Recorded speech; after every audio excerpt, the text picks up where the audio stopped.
దేవుడు ప్రోత్సహించిన ఒక ఆంగ్లేయుడు, దేవుడు ప్రోత్సహించిన ఒక ఆంగ్లేయుడు ఆ ప్రింటింగ్ ప్రెస్ని కొని ఎవరికి ఇచ్చాడు? విలియం కేరీ గారికి ఇచ్చాడు. చూడండి ఒక్కొక్కరిని దేవుడు ఎలా ప్రేరేపిస్తున్నాడు. మరి మనందరి ప్రోగ్రామ్ సక్సెస్ కావడానికి ఒక్కొక్కరిని ప్రోత్సహిస్తున్నారా దేవుడు లేదా? మరి మనం ఫుడ్ తింటున్నామంటే ఎవరో ఒకరు ఒక టీచరు, ఒక అంకుల్, ఎవరో ఒకరు ప్రోత్సాహంతో మనకు ఫుడ్ అరేంజ్ చేయబడుతుంది. అవునా లేదా? ఈ కార్యక్రమం నడవాలి అంటే మనం ఈ ఆలయం కట్టుకున్నామంటే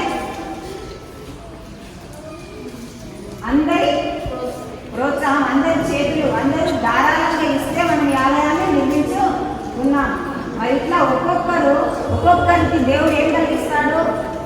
ఆయన పనిని అభివృద్ధి చేయడానికి, ఆయన పని నెరవేర్చబడడానికి దేవుడు ఒక్కొక్కరిని వాడుకుంటాడు, మనసు కలిగిస్తాడు. ఏం చేయాలో మనకు చేస్తూ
ఆశీర్వదించిన